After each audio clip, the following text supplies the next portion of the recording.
Welcome to DeGays Watch Degrassi, the podcast where my expertise and my skepticism shines a new rainbow on this Canadian after-school special. I'm Marisa. I'm David. So today we are listening to Season 1, Episode 11, Friday Night.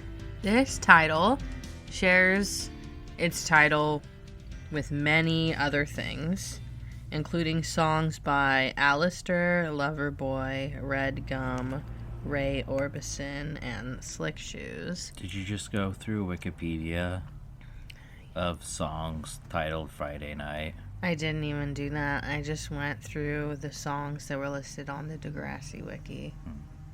So even less. But my personally favorite reference is a 2002 French film called Vendredi Soir, which came out in the same year. So here we go with our synopsis. Sean asks Emma to hang out on Friday, and she realizes it is her first date. Will she make it through? Spinner is trying to make it through his rivalry with Mrs. Kwan, and when he pranks her hard, he isn't ready for it. There you go. That's what happens in this episode. Did that person have like an enlarged dinosaur, like one of those sponge? I think that is what it is. Right in the beginning, before we even get to Emma and Manny, someone is walking by with like an enlarged sponge dinosaur in a jar, as if that's their science project. It is a giant. It shows sponginess. It grew and I put it in water. I'm a scientist. Although some science experiments were rather stupid or boring. I remember once I guess it wasn't boring, but we had to burn a gram of sugar and then figure out how caloric dense it was by how much it raised the temperature of water. It's meant to be by 1 degree, but it was still more fun to put way more sugar. Burn it. Were you burning it on a Bunsen burner? Yeah. Does it light on fire, or how does that work? Just crystallize? It It turns into caramel? Yeah, basically. And eventually. That's real science. I think we used the Bunsen burners once to make s'mores. Once because the rubber tubing on the Bunsen burners were really old, theirs broke, and then it was just this flaming rubber hose. And they were girls, so they were instead of turn off the gas immediately. So someone else had to jump and turn off the gas. But it was still one of those crazy things, oh my god. That's probably why I never really got to use the Bunsen burners, because I was in an all-girls chemistry class. You remember when you were kids, or maybe not you, but they told you not to use axe and use it as a flamethrower because the flame can go into the can, through the spray, and then the can will explode in your hand? I was always wondering if the Bunsen, what would have happened? Could that have happened? Obviously, I did not do physics past high school. I don't know the answer either. And I still don't even know if that axe thing is true. I just think that's probably something they would tell you so you didn't do it as a kid. It just sounds like BS, because if you do it right, I don't see how that would happen, right? So we start off with Emma and Manny showing up. Podcast disaster. Our broom knocked over our recycling. Manny is saying that Manny is saying that she got a new nail polish, Passion Flame. Emma says, "Ooh, hot." And then Manny says, "Speaking of hot," and Sean's coming up. And this is the crux of the episode. This is where it starts out. Manny excuses herself. Sean makes some small talk with Emma, but then says it's Friday. It's yeah, Sean, it is Friday. But he's just nervous trying to ask her out. Does he, though? He says he "You wants wanna to hang out. She says, sure. So... You said sure. When you asked me out, trust me, I debated what to say. I decided sure was like... It's probably from this episode. Maybe it is. Probably. And then you went on the computer and sent an email that went through the doors. Past Drake. That's exactly what happened. Knock books out of some kids. But before the intro comes, they go, "Oh my gosh, it's my first day!" Eee! And they squeal like girls. It's very cute. There is a deleted scene. I'm not sure if it comes before or when this deleted scene is supposed to be, but it's Sean in the bathroom practicing asking Emma out. And I'm not sure if that'd be cool. It's definitely before then. Before. I thought maybe it might have been between, because later they're in gym class. It's a little hard to tell because they don't nail down where and when they're going to meet, and that's kind of like what he's saying. So he's like, there's one where he's like, "Emma, the movie's 8, be there." He's like, "No, not that." He's just like, he's obviously really nervous. I wish that scene had made it in because it was really funny. But they're back in media immersion again. Emma has her notebook all written on Emma Nelson. Lots of squigglies. Toby says, "Hey, girls." No, he says guys. I mean girls. He's like still stuttering around Emma, and she's just like already knee deep into things with Sean. I mean, she's like a foot taller than him, you know? I mean, that doesn't necessarily mean no, but it's so obvious that she's into someone else, so. They start talking about saying that he said hang out, and then they're like, "Oh, is this a date?"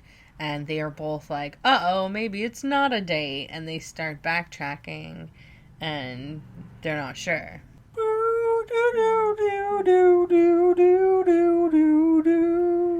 It's the Shakespeare music that Degrassi uses every time they do something Shakespeare related. They're planning to go on a trip to Stratford to see Romeo and Juliet. Mrs. Kwan's talking to the 8th graders about it. Someone is making noise in class. It's like tapping noise. I've never seen a Shakespeare play live. Never. Not even like a rinky-dink one. Nope. Not even like a Shakespeare in the Park. Oh, wait. Maybe I went to a Shakespeare in the Park. Because there was ones in Windsor. But I don't even remember what it was. I think it was like one of those like King Lear or something. When I was in elementary school... professional actors came and performed Romeo and Juliet, and like the whole school watched it. It wasn't students though, it was like adults. Did they like throw in also lessons about how you shouldn't use drugs and stuff, or stay abstinent? No. It was straight iambic pentameter. I forget how old I was, but not old enough to grasp it at all. I just didn't... It was hard to follow because of the way the iambic pentameter is. Especially if you're not being prepared for, like, oldie speak. You're just like, what is going on? I forget if we were reading it ahead of when it happened, or... Probably someone in the school was. And that's kind of one of the weird things about having a K through 8 school. It's like... You could be a 3rd grader and be seeing Romeo and Juliet because the 7th graders are reading it or something. And it's like, this isn't relevant. And I don't get it, but... But it's better than being in class. That couldn't be truer. It couldn't be more true. And then I think that A Midsummer Night's Dream was done at our high school at some point. And I saw that. I never ever went to any of the plays that our high school produced. Not a single one. Nope. I went to I think one or two of the musicals, but none of the plays. Wow. Which is funny because I hate musicals as far as a genre, except for Charlie and the Chocolate Factory. Good exception. Yeah, Shakespeare. So someone is tapping, and Mrs. Kwan's trying to figure out who it is, and guess who it Drummer is? Spinner. Boy. Oh, yeah, he is kind of drumming. She gives him detention, grabs his DISCMAN, as he calls it. My DISCMAN! And then it falls on the ground, and I think the story we're meant to believe is that it breaks, but it just looks like the batteries pop out. Like maybe his CD got scratched. But the idea that it's broken from that interaction, I always found hard to believe. Right, like Walkmans were designed, and obviously it's a Walkman, but Walkmans were designed super hardy, or at least that's what I remember. And I even had a really cheap one, but it was still one of those ones where it was no skip. So if you, never mattered for me, but if you went running with it, that was the big deal. Wouldn't skip. That's pretty cool. But it lasted forever. Old tech was super durable. Sounds... Yeah, lasted forever, could take a beating, On this segment of De Gays Watch Degrassi, we will be replacing songs that Spinner was involved in throughout Degrassi with Discman, because this is the episode where his Discman breaks. A homie is a player, and that is all. So why'd you have to go and kick his Discman? Share custody, Discman! Alright, now you go. Do the Craig song. I don't know if you'll forgive me for being so Discman! Are you ready for the great escape? Yeah, Discman!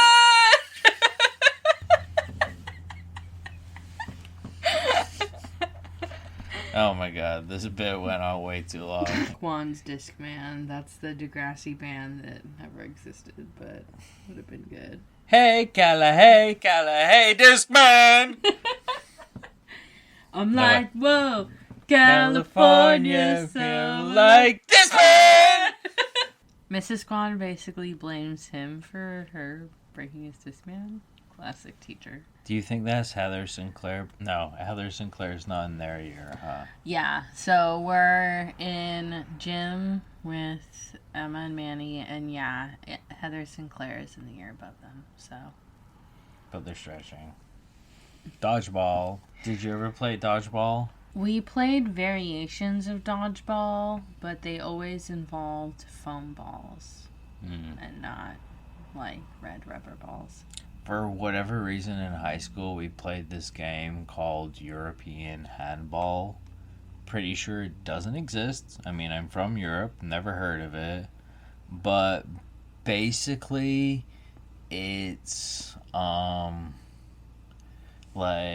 you have the dodgeball, and you know how there's basically one goalkeeper and it's a little square ball, but you can tackle each other and just rip the ball out of each other's hands, and there's very little rules. But in high school for PE, it was always seniors versus everyone else. So very fair. Well, yeah, and it was really fun when you were a senior, because you had the least amount of players on your team, but senior versus a freshman, but and then obviously dodgeball has always been a big thing. One of my favorite experiences was one of the jock people, big football stars. He was in the same PE class as me, and then so Marisa now knows who it is.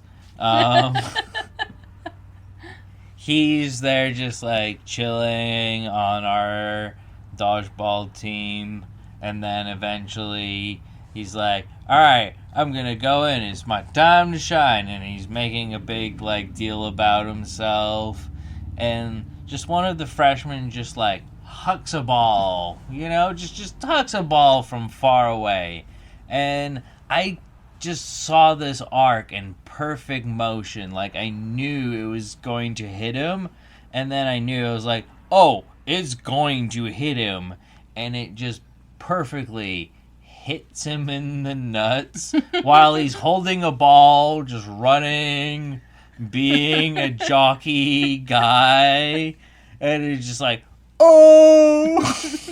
Oh, man. It was one of the best things ever to see.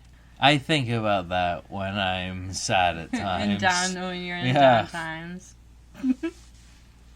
We had a version in elementary school that was really fun called Dr. Doctor. That does not sound like a good thing for a Catholic girl to have played at elementary school. You're just going left with the way you're thinking. Okay, Dr. Doctor. It was similar to Dodgeball. It was a group game. Mm-hmm. And you had 2 teams. And it was like Dodgeball, where we had these foam balls, like I was saying. And you throw it at... And, saying foam, but you threw them and they still hurt. It was just less than a rubber ball, you know? So, but... You threw them at people and you got tagged out just like Dodgeball, but one person on your team was the doctor and could tag people back in. So the aim was to figure out who the doctor was on the other team and tag them so then they would like slowly die out. So we played it throughout the years, got more and more strategy and stuff, and that was kind of the fun part. Those are the fun, like the strategies that you end up building. I remember one game they started doing a sort of Secret Service thing where there was a bunch of people around the doctor, and then they would all touch the person at the same time, so you couldn't tell which one it was that was the doctor. So we leveled up in, and if you got to be the doctor, it was like, oh my god. And I was like the stealthy type of doctor where I'd just be like, no one's noticing me, and I'd like walk by and be like touch them like really like casually, and then they would wait down for a few minutes and then like go, stuff like that. I know it's like stupid. Yeah, I know it's stupid, but I remember we had, so basically the gym, like a regular gym, it's in 4 corners, and a bench would be put down on each corner. Boys were split in, it was all boy PE, so split into 4 teams. Each team, you were given a number, and the PE teacher would be like 1 in 3. So if you were like number 1 in 3 of your group, you had to go in. And the way you eliminated the other team was by like knocking a soccer ball on their bench, the one soccer ball. And I was the first person to be like, hey, team opposite us, we work together to knock these 2 teams out, and then we'll play each other. And then that spiraled where then they started, the other sides were like, okay, we're working together now to knock you guys out. But that's fun, like the tactics you make. Secret Service sounds hilarious, though.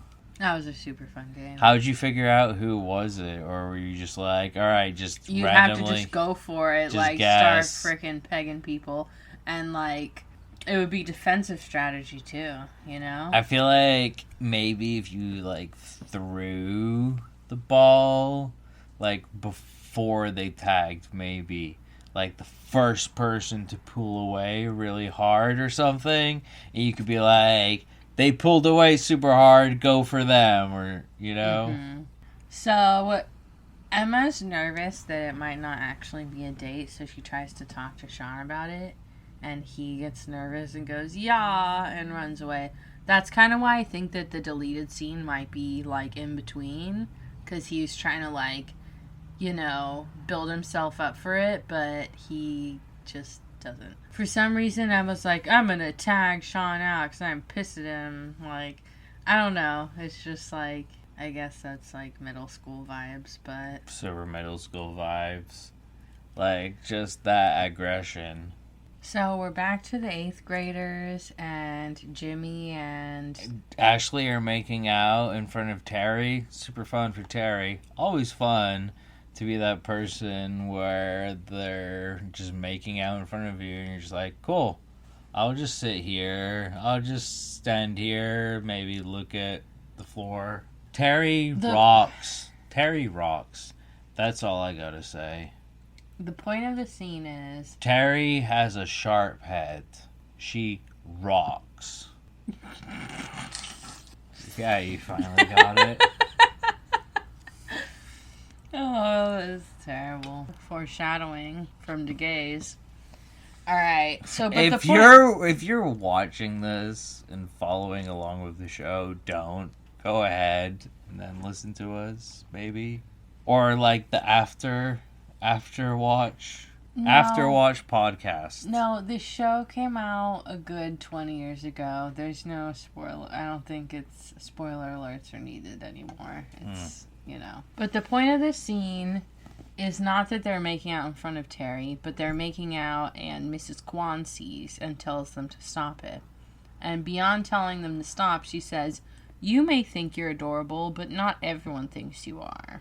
Very sourpuss, weird comment for a teacher to make. Like, you know, you don't want kids making out in the hallway, sure, but like to make a weird comment like that is like over the line. Honestly, who cares is the thing. Like, I guess you don't want them being, I don't know, what's the limit, right? What are the bases? First base is kissing? Yes. What's second base? Booby touching. Okay, so like if kids are first basing, then like that's just kid, you know. Once it escalates beyond that, maybe interaction. I don't know. Maybe I'm crazy. It's a slippery slope. Slippery slope is so stupid. No, I know.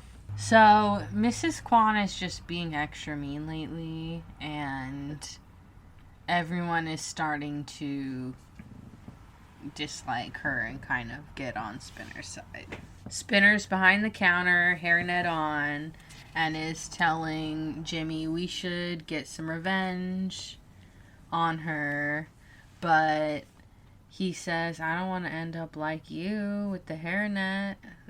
So Jimmy's not ready to get revenge yet. Mrs. Kwan's eating lunch in the cafeteria. That makes no sense unless she's a helper or a staff. In which case she's being paid for her time to do that. So, like, I would take the $25 lunch. You know, if someone's going to be paying me $25 to sit there, I would take that. But, you know, whatever. I mean, maybe we will figure out why Miss Kwan has a big stick up her butt. Maybe she's giving birth to Pinocchio. Yeah, or maybe she's in a whale. Why would the stick be up the butt in the whale? At least Pinocchio has a stick nose. I was just going with the Pinocchio story, because like Geppetto gets in the whale or whatever. Right, maybe she's just gonna turn into a donkey.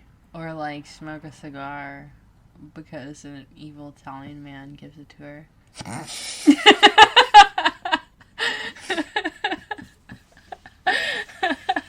And fashion crime ticket to Spinner. He's wearing his like punkish alternative look that he had in these early seasons. He has a studded necklace, several earrings on each ear, including, you know, cartilage piercings, alternative, you know, he has lots of ear piercings. But, oh, no, sorry, keep going. And if you look closely, you can tell that he has his tongue pierced too. But, what about the short sleeve shirt over long sleeve shirt look that he's doing. Is that like, could that be rocked nowadays? Or is that a thing of the past right now? My instincts are like, it's a weird choice because they would have just put him in a short sleeve shirt, but they didn't. But do you not remember that? I mean, I used to rock that short sleeve shirt over your long sleeve shirt. I remember it later. But we're going into another one of the deleted scenes, which is Emma asks Toby for advice on whether or not Sean was asking her out on a date. And obviously, Toby says no. What a dick. But this is the first example of many future Degrassi examples of people who have a crush on someone and they end up getting asked for advice. So this is the first example. Many seasons in the future, Drew does it to Marisol when he likes Allie, and Allie does it to Dave when she likes Drew. So this is a continued theme in Degrassi. There's probably more examples I'm not thinking of right now. Cigarette behind his ear? It's a pencil. It's a cigarette. Yeah, so Emma and Manny are walking down the hall, and there's someone behind them that has something behind his ear. I think it's a pencil because you can see the eraser. While they're talking about Sean, Paige jumps in and she says, "Are you having some boy trouble, Emma? Your thing for Sean is more obvious than Heather Sinclair's bargain basement nose job." So this is Heather Sinclair's second mention, I believe.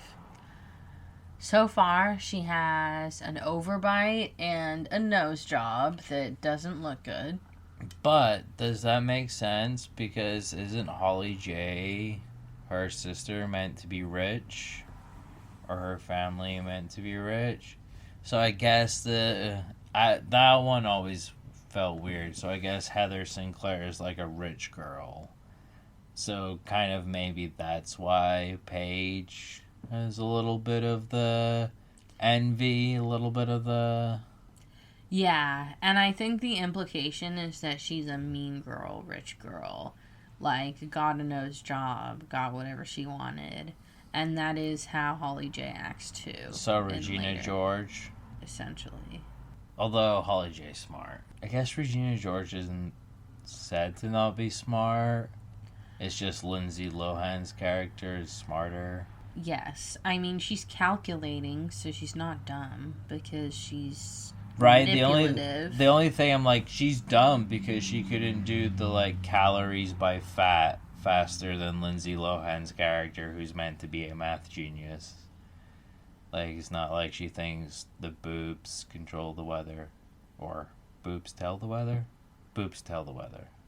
They can tell when it's about to rain. Well, they can tell when it's already raining. The whatever it takes scene of this episode is when Emma is willing to take advice from Paige. She doesn't trust Paige at all, although they did have that positive moment in the bathroom together. So she really needs to know what's up with Sean, and she's willing to listen to what Paige says. They end up asking Paige for advice about Sean. This is actually an extended scene in the deleted scenes. Paige says, "Yeah, that's a date." And then she goes on to say, "Hey, Sean is a guy and it's just guy speak. Yes, no, grunt." Emma says, "Yeah," because that's what he said in gym class. And she says, "Yeah, definitely qualifies. Sean's a one-syllable kind of guy." And in the extended scene, Paige tells Emma, be direct with him. Like, just tell him what's up, because he'll listen to you. Oh, Cheeto agrees. Be honest with the men in your life. Or women. Or person. Doesn't matter. Whoever it is that you date. Or even the people you hate. Like the cats who come around your house. Yeah. You see them in one window, and then you have to run around to the next window, and you let them know, hey, I see you there, and I'm not okay with it. Or, I see you there, and I am okay with it. There's another bit of the deleted scene with Toby and Emma in which he says, hey, if you don't end up going out with Sean, we could go bowling and I could get you pizza. And he's really like awkward and weird about it, but like is trying to like so what should middle school boys do, right? Because, and I'm not saying, because Toby should have already figured out that Emma is just not that into him. But there's that small window where you can, like, either be friends or, like, you know, be kind of more than friends, be flirty. My always thing was, like, let's hang out and do the things I like to do or something. But, I mean, obviously be yourself, and Toby yourself, Emma doesn't like, so it's just not gonna happen. But, like, I'm gonna buy you a pizza. Like, if someone was like that to me, if, like, a guy was like, oh, I'll take you out, buy you some pizza, it'd be like, let me just barf on some pizza. I say just like be yourself, be funny, and goof around. I really like goofy, funny guys. So funny gets fanny. It's inappropriate, but it's a phrase. In the UK, fanny means vagina. So Emma's taken in all the advice she's getting from Paige. But we're back to the 8th graders, and... Sorry, I hate to interrupt, because you like the binders they have. Terry has Travis Barker written on her binder. So apparently Terry likes them drummers. Mm-hmm. And probably, like, one of the people who's lasted beyond Degrassi. Like, everyone knows who that... Or not everyone, but... As far as famous drummers, that's a famous drummer. From Blink-182. All the small things. DISCMAN! So, while Terry's holding her Travis Barker binder, she's telling the rest of the class, Miss Kwan's with Radich, she'll be here in a second, you know, she just wants us to study up for our trip. Spinner gets in front of the class and starts doing a Mrs. Kwan impression. He is wearing a long sleeve shirt. You're so right. He's wearing a long sleeve shirt under a short sleeve shirt. Oh god. So I gave the Fashion Crime ticket earlier, but he was wearing his like outfit for, you can see. So his long sleeve shirt has flames on the sleeves, like the same kind of flames you might see on a muscle car. And then his shirt, it looks like an alt band shirt, but not one I recognize. SR, and then a flaming... if you know what this shirt is, write in and let us know. DeGays watch Degrassi. But I can't tell what it is. I love it, though. It just takes me back. I also love that in almost every classroom, there's a Canadian flag, like, just to remind us what country we're in. I know I'm laughing at that, being that I said the Pledge of Allegiance every morning, which is way creepier, but... What's even way creepier is the pictures of the president in, like, the school. There's always, like, the picture of the president hanging. That was never a thing in Britain, like, the prime minister's picture on anything. And it's just, like, weird, like, going, and it's just like, oh, Okay, so we just have George W. Bush's, like, grinning face, like, aha, kids! Just, like, staring at us. Okay, cool. You want to hear something even creepier? I kind of forgot about this until you mentioned. But my elementary school is very small.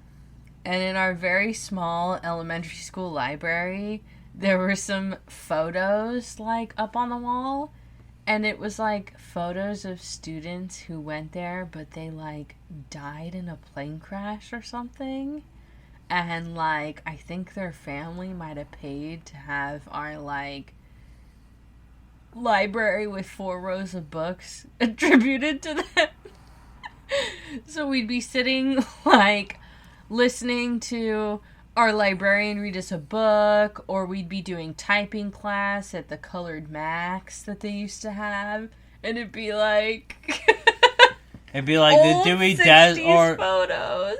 Oh, I thought you were gonna be like, it's like the Dewey Decimal System, but you had a weird one where it's like the Dewey Decimal and then the Johnson Memorial section, and then for some reason it's like, hey, the Johnsons, I know your 4 children died in that tragic plane crash. What a way to memorialize them by donating to our library. We could put a little bronze plaque. No, it was like 20 by 20 photos of them, like, up on the wall. Like, by the ceiling, looking down on you. I'm pretty sure Jesus was between them as well. Oh, no. Spinner is imitating Miss Kwan, making jokes about how boring Shakespeare is. By the way, throughout this episode, they're playing the same Shakespeare song, you know. Do, do, do, do, do. I love it because it continues throughout the entire series. He basically calls Jimmy a moron for thinking that Shakespeare's boring. And then when Mrs. Kwan starts to come back into the room, they sit down, act like nothing happened, you know, everyone stops laughing and they're all quiet.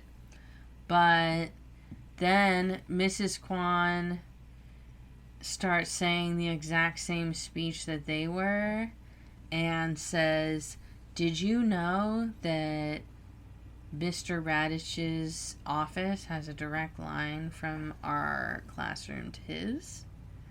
And the whole point of this scene is it's setting up what happens later, but it literally makes no sense. I'll, like, bring that up later. It makes no sense.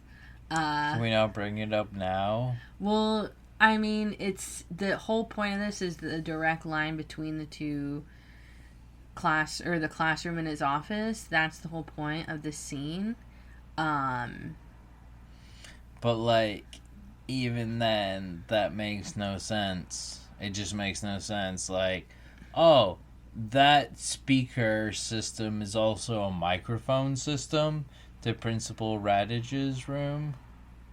And, like, what? So he can go listen into any classroom at any time? Or, like, how would that even work? Can you imagine the logistics of that? Like, if it was just her room into Principal Radich's, maybe that makes sense. But even then, that asks so many questions. Why does Principal Radich have, like, a weird speaker system between his office and Mrs. Kwan's room? Like, and the whole idea, like, you could isolate it. Like, this is the early thousands. How much money does this school system have? I may work for a tech department at a school system. It's to advance the plot, obviously. They're using this device for multiple things. They're getting in trouble, getting detention. It's their last straw. It's setting up the next part of the plot at the same time. They just jammed all of that together in this one bit. And honestly, I think they might have done what a lot of quote-unquote kids shows do. Like, oh, they won't notice, or, oh, it's, you know, it's fine. And it's like, it's really not. Like, I noticed that stuff. I did as a kid, too. I'd be like, what the hell? How would that work? How would you get... Right? There's so many times, especially in kid shows, when kids get caught, and it's kind of like, how are you that sloppy? That's like a level of sloppiness, whereas, like, you would be caught for anything. You would be caught not tying your shoes. Yeah, we calculated a lot more when we did bad stuff. I don't know if it's just calculating. It's just, getting away with things. I mean, we're different, though. I covered up my boneheadedness. I didn't try to sneak anything past anyone. I just covered up my stupidity. I've told you before, when I was like 4, I lost the lid to my Coke bottle, and my Coke had gone warm, and I was like, oh, but I wanted it to be cold. So I was like, oh, I'll put it in the freezer. But it didn't fit perfectly in the freezer. So I was like, oh, well, I'll just angle it and close it really fast, and it'll just freeze instantly. Didn't. Just ruined the entire freezer drawer. So we pick back up with Emma and Sean. They're in the media immersion lab. Emma with her crimped hair. And she sends a IM to Sean and says, what's going on? Did you have that in, like, the computer classes, the sort of IM-y things? I don't know. I don't remember IMing each other. We did. Anyway. He says, besides you hating me, and she says, I don't hate you. And then he walks over to her and they clarify things like, why are you trying to kill me at dodgeball? And they realize that they just had a miscommunication and they still want to go out, and they're both really excited. So he says, I'll pick you up at 7 at your place, and they're all set and they're like, she's so excited. There's stars in her eyes. Meanwhile, so, like, what was Gavin and Drake are at? Spinner and Jimmy. Gavin and Drake. Isn't Spinner's name Gavin? Well, yeah, but... Okay, so I got at least one right. Gavin and Drake are in detention. Yes. And their detention is one of those detentions where you just, like, are just held there for an hour. Those were always, like, such stupid detentions. Did you ever have ones like that? Like, a lot of detention, or whatever in school, there's punishment exercise. Which I remember when I was a little 5-year-old being like, punishment exercise, and I thought it was like the principal made you do laps around the building, or like push-ups, like it was exercise for punishment, but it was just lines. Like it was sort of like, Bart Simpson at the start, writing you lines. had to write lines. Oh yeah. And like I even came up, there was, like, systems of how you could write lines faster. The, like, easiest way, I mean, the most obvious way, obviously they come with I, like, I must not or something. So you get a ruler, and then you just draw one big line, and that's just, you got all your I's done. You got all 50 lines of I's done right there. Obviously, you had to, like, sort of... break it up, make it look like it's not clearly from a ruler, but that's how you did it, like, one letter at a time. Like, don't do the lines individually, just do letter, like... That's wild to me, though. I never had to do lines. I think detention was always just sitting there. I remember once I had to do, like, an essay. I forget what I did. It was, like, something like I lied or something. I forget what it was, but then I had to do, like, an essay, and it had to be a 2-page written essay. And it was just, like, at the end, it was, like, bullshitting, like, if I don't lie, then I can never have a wife, because she won't like me, because I lie. And if I lie, then like, it's like I'm an 8-year-old, like, and I'm having to, like, write this shit. Little did they know, here you are with a wife, and you lie to me all the time, and I don't give a shit. Right? Well, it's the same as you'll never have a calculator in your pocket, and now we all do. It's exactly.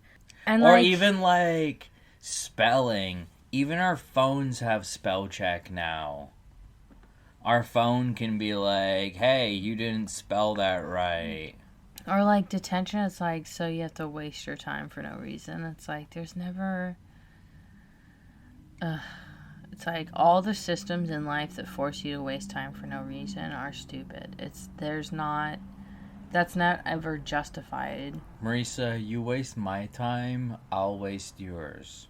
That's just the crux of it, okay? It's like, you're getting paid to be here, dumbass. Well, she's salaried. But at the same time, you're salaried, so why do you give a fuck? Like, I'm not gonna waste my time with you. So, also while they're in detention, Mrs. Kwan mentions that she has a night class she's going to be teaching. So that kind of gives them the idea for their revenge plan. And Spinner writes on a piece of paper, tonight equals revenge. And crumples it up really loudly and passes it super obviously. Well, you couldn't have just wrote it and like, here, look over at my piece of paper, or that it's... He coughed, David. He coughed, and it totally covered the really loud crumple noise. No, I know what you mean. Like, when we used to pass notes, that's exactly what we do. We would just write on our notebook and then, like, lean over and, like, we just read. And teachers just don't pay attention a lot of the time. They wouldn't even notice. I think they would have heard that, like, stupid cough, though. Yeah. So, we're back to Emma and Sean. Sean's walking up. He seems like he's a little nervous, but he's excited. And Emma's frantically trying to decide what to wear. And if you notice, she has one outfit on, and then in her hand, she has a red shirt. And that will, like, come back into play, that red shirt, later. Spike accidentally says, like, oh, my first date was terrible, I had verbal diarrhea, and it makes Emma even more nervous. It doesn't help at all. Do you remember the first date you ever went on? Yeah, it was to the movies. Was it any mishaps, or? Not really. Just... But I don't remember what movie it was, is the weird thing. What year was it? Early thousands. You're in Britain. So maybe Shrek or something, like Shrek 2. I don't know. Maybe Shrek 2. I think Shrek 1 came out when we were, like, 8. So like maybe Shrek not that 2. one. Yeah. Or even Shrek 3. How old were you? I don't know. What's a 5th grade? 5th, 6th grade? So you're like 11 or 12? Yeah. That's pretty normal. A little young, but that's fine. Yeah, same with me pretty much. I was 12 when I was in 7th grade.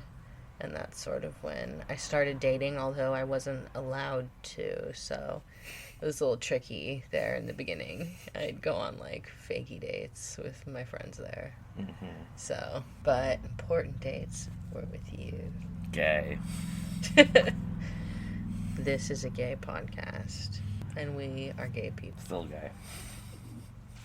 One of the things I love about Degrassi is that a lot of the actors have kind of cool, unusual names, which me, as an unusually named person, makes me feel seen and like... But the Canadians do the thing like with British actors where they have a stage name and it's not their actual name, like David Tennant and stuff like that.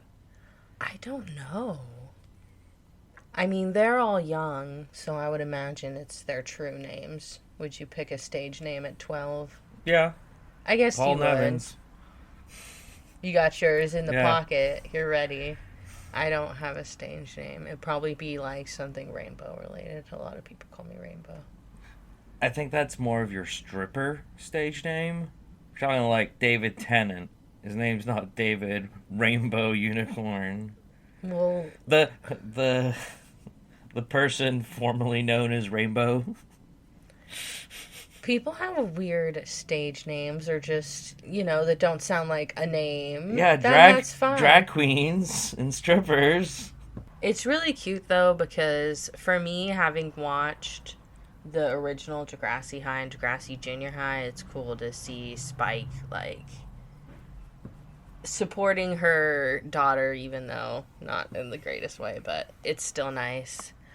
I watched the original Degrassi and then the old Degrassi, so I kind of look at it as a prequel, even though that's for sure not how it was made. The original Degrassi was for sure made first, but I just like to think about it that way. All those stories are prequels to this, and then, So she says, have a good time, be home by 10. It's really cute. Sean calls her Christine, which I always thought was really sweet. But she makes them take a picture with the Polaroid camera. It's this OO's Polaroid that I definitely knew people who had. And it produced these little tiny pictures that were half the size of a normal Polaroid. It was the funniest thing. It's bright blue, just very much of those. Emma names off a bunch of stuff that they could do on a date. And Sean says, don't worry, no matter what we'll do, we'll have fun. And she says, oh, God, that was verbal diarrhea, wasn't it? And right when she says diarrhea, a bird poops all over her outfit. It's just classic, first date issues. Oh. Yeah. I Or would say just, classic first date issues. you've never had someone poop on you No. on a date? No, I've been lucky to only have ever been pooped on once by a bird. Where? And tell me It was about just it. on the shoulder of a jacket. Were you luckily with your family and not at school or something, or No, it was at school. did people see, or? Probably. Wasn't a fun experience, but I mean, it was, like I said, it was a rain jacket, so you could at least just wash it. Oh, that's nice. Yeah. That's good. Not a jean jacket or something. Right. It's all right, this has to get washed 10 times before I put it back on. I guess bird poops are not super gross, but they're. I think I knew a story Ew. someone who they were on a hike or whatever, and they were looking up and they accidentally swallowed a bird shit right in their mouth, and they were throwing up. And Is that real? Can that be real? well, I mean, it was their parent regaling the story, so I don't think a Parents parent lie. would make. Yeah, parents do lie, but what parents yeah, my kid got shit in the mouth. I guess so. And that's also kind of a weird move. Hey, I'm going to tell your friends about you getting shot in. What? Well, it wasn't they were. It was family friend, Oh, okay. So it's not That's still annoying. I could see my parents doing something like that. Oh, there's but- probably so many embarrassing stories of yours that you wouldn't want people told that they've told. Do you think that the bird, when he did that, was oh, did you see that? Yeah. And they were all LOL, those Right. dumbasses, get off our mountain.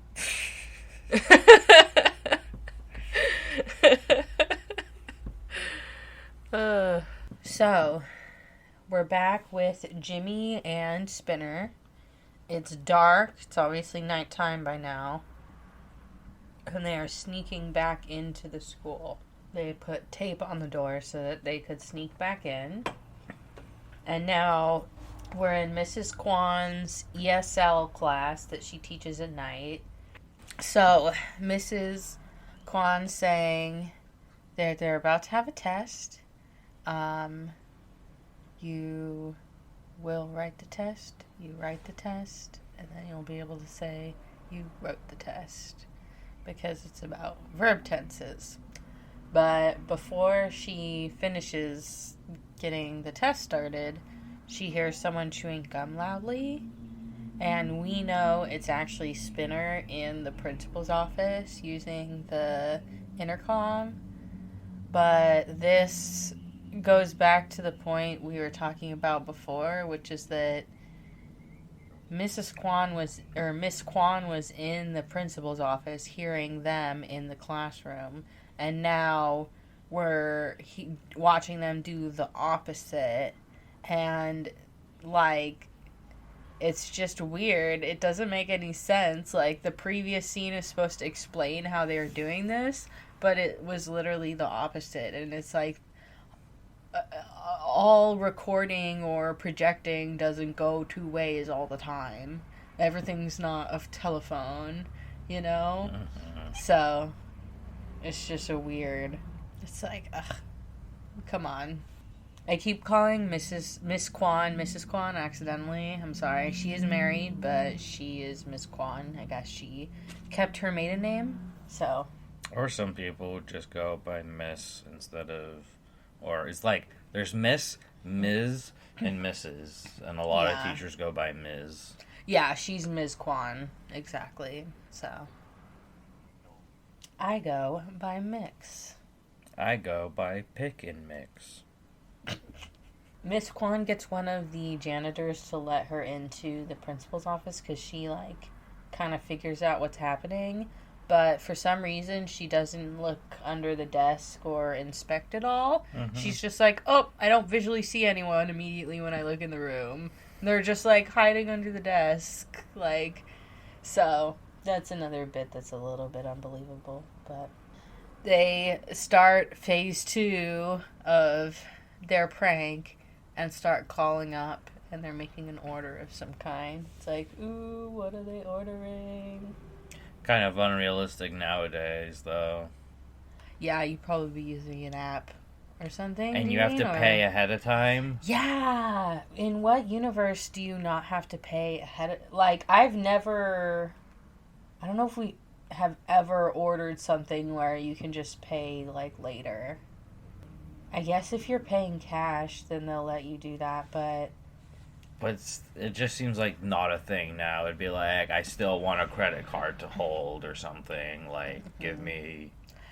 And I feel like the person on the line could have been a little bit more skeptical. Like, a $50 wing order, which... So it's like a pretty expensive order being sent to a middle school in the middle of the night. Wouldn't you think, like... Yeah.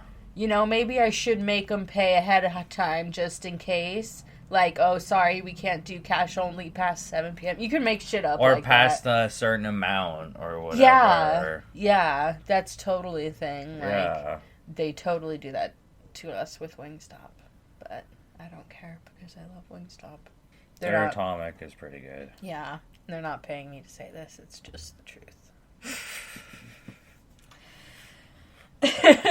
Their blue cheeses could be bigger. Well, I'll tell you what, they used to have potato salad, and they don't anymore, and that's a little sad. Although I tried their new, they have, like, fried corn now, and that was pretty good. Mm-hmm. Yeah. Right. But we're back to Emma and Sean's date. Oh, God, what did they... Okay, but we have a product placement moment. They're getting dinner.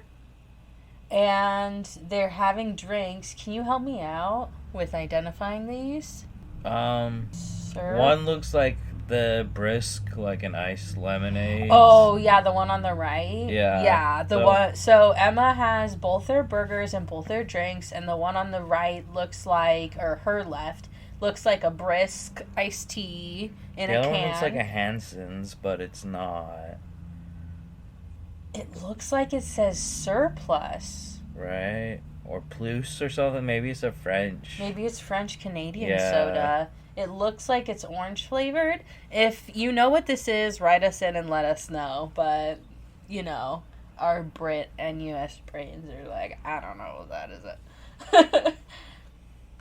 So she says that she got the veggie burgers. If you notice, she's now wearing the red shirt that she showed her mom earlier. She's like, should I wear this one? So when she went back to change, she clearly put on the red shirt that she was going to wear before. So she got also, on. I know it's like fine, but like the way she hands the burger over to Sean with her thumb all like over it, like... If you were on a first date and your date touched your food, you would be disturbed? I guess I wouldn't be disturbed. I mean, I guess, like, it's how into the date you are. I mean, if you're like, oh my god, I'm dating Emma, you wouldn't give a shit. But if you're like, we'll see how it goes, and they did something like that, you'd be like, it's a little grody, it's a little weird. Well, what about, like, sharing a popcorn? It's like the same thing. I guess that's true. But that seems different for whatever reason.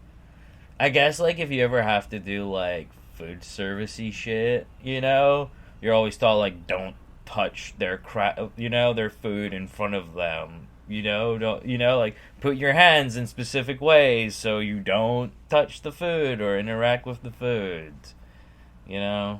But I get it. If you were, like, excited, you'd be like, you wouldn't give a shit.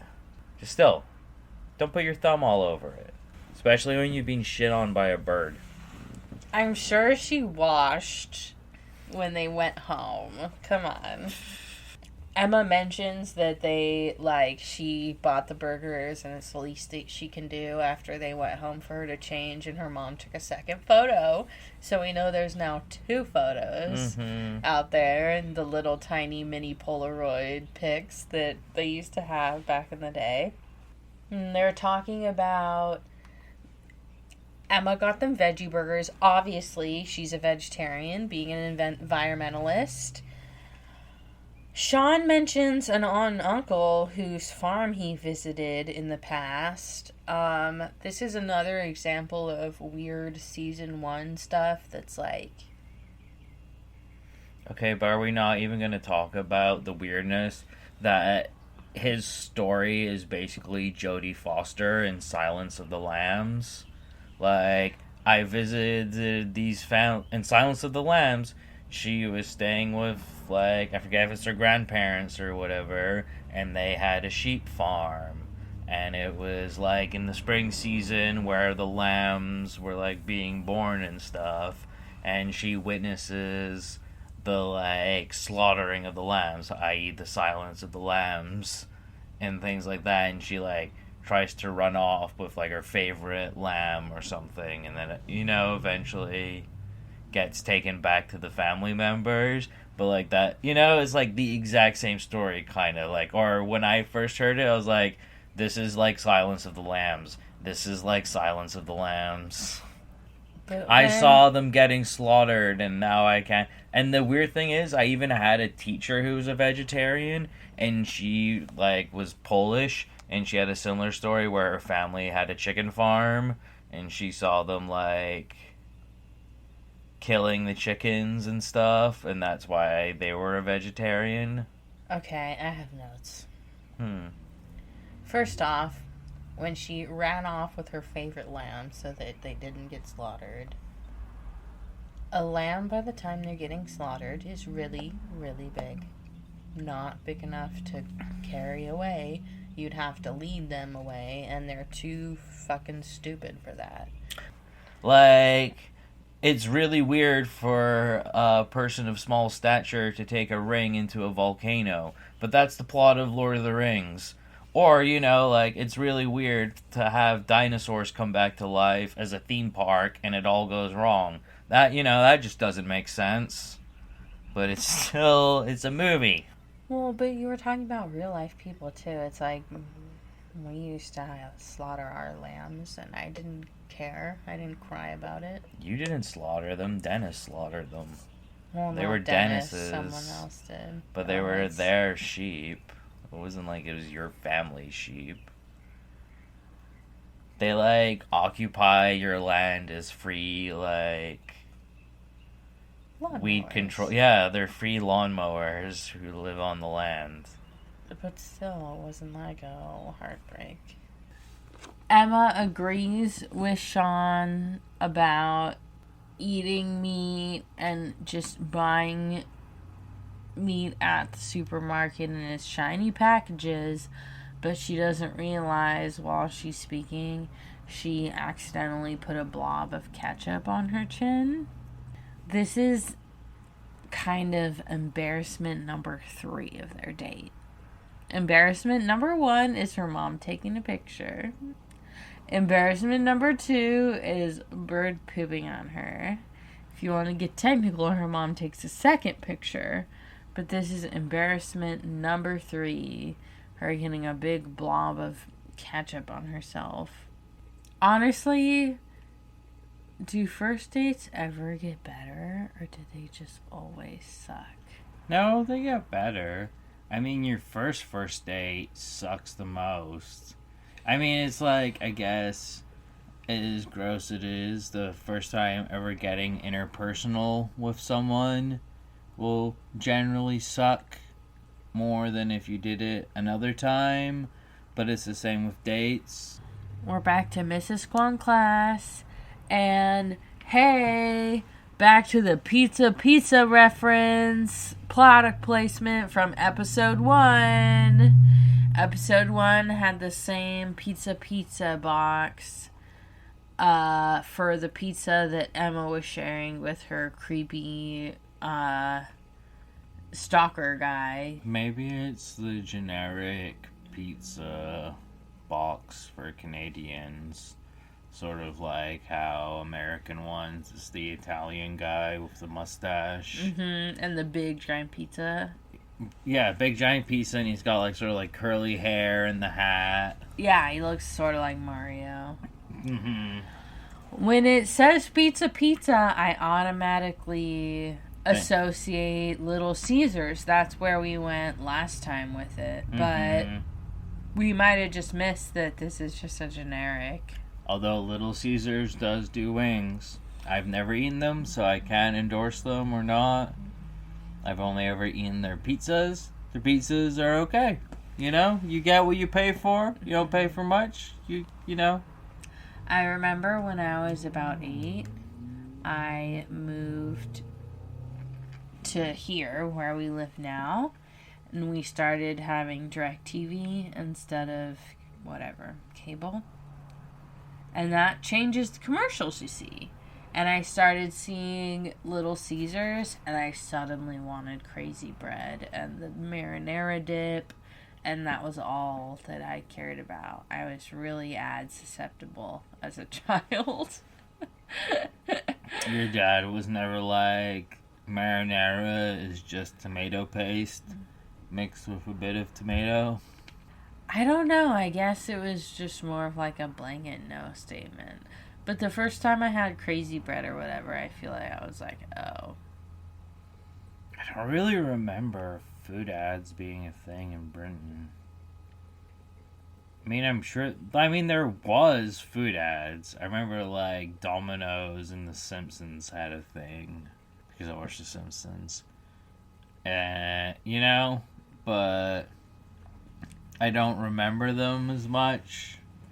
I mean, I'm sure it's still like there now. If I was there now, it'd be like Chipotle with their new quesadilla that doesn't come with the avocado or salsa or sour cream that is shown with the quesadilla. That's extra. You have to buy that extra. That's false advertising if I ever saw that. So much regret. So Gavin and Jimmy went for the economical route and went for Little Caesars. Mrs. Kwan's like, I'm not going to pay for this. It's like $50 for the wings. But then her students are all like, I'm hungry. I'll pay for some wings. And one of them's like, I will eat the chicken wing. I eat the chicken wing. I ate the chicken wing. And they're laughing. They're just like laughing. Jimmy and Spinner, they're just like, oh my god, we got her so good. Okay, we're back to Emma and Sean, the cutest lesbians that weren't lesbians. Like, he has a turtleneck sweater with denim over it. And earrings, like studs in his ears.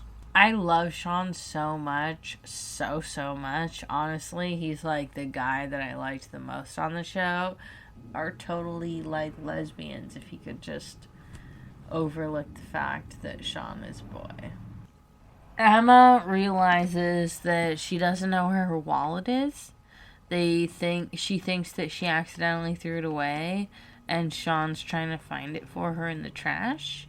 He fails at finding it, and a security guard ends up coming up to them. So this is embarrassment number 4 for Emma.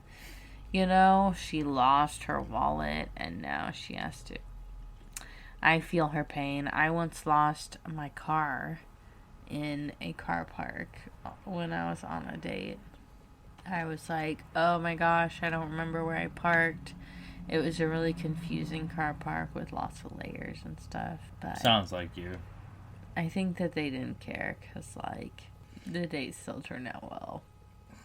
But speaking to Miss Kwan, Jimmy and Spinner are egging a piece of artistic beauty, a automotive piece of brilliance.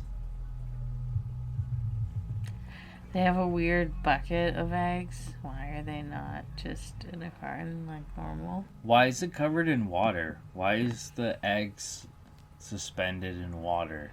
I think it's just a shadow. I think it just looks weird in the shadow. But they're throwing eggs at her car because she made them feel shitty. And Jimmy throws at least one saying, you know, you made me and Ashley feel like dirt. And they hide behind a different car, see her come up to her car covered in eggs and shit. And she just bursts into tears, starts crying really hard. You know? Spinner's like, yeah, I got you, bitch. And Jimmy's like, oh my god, we fucked up. Mrs. Kwan crying at the car. This is the it goes there moment. They're just thinking about their own feelings and how she's messing up their lives. And they don't even realize that she's having all these hardships of her own, or that she even really has real feelings. Hello, teachers have feelings. We're back to Emma and Sean. They're in like some kind of warehouse. There's a bunch of sodas behind them that they should have just been drinking all the soda and hanging out all night. But he's trying to find her wallet, and when they're talking through, oh, how did you lose it? You almost spilled ketchup on it, and then you did what with it? And she realizes that she put it in the pocket of her jacket and then tied her jacket around her waist.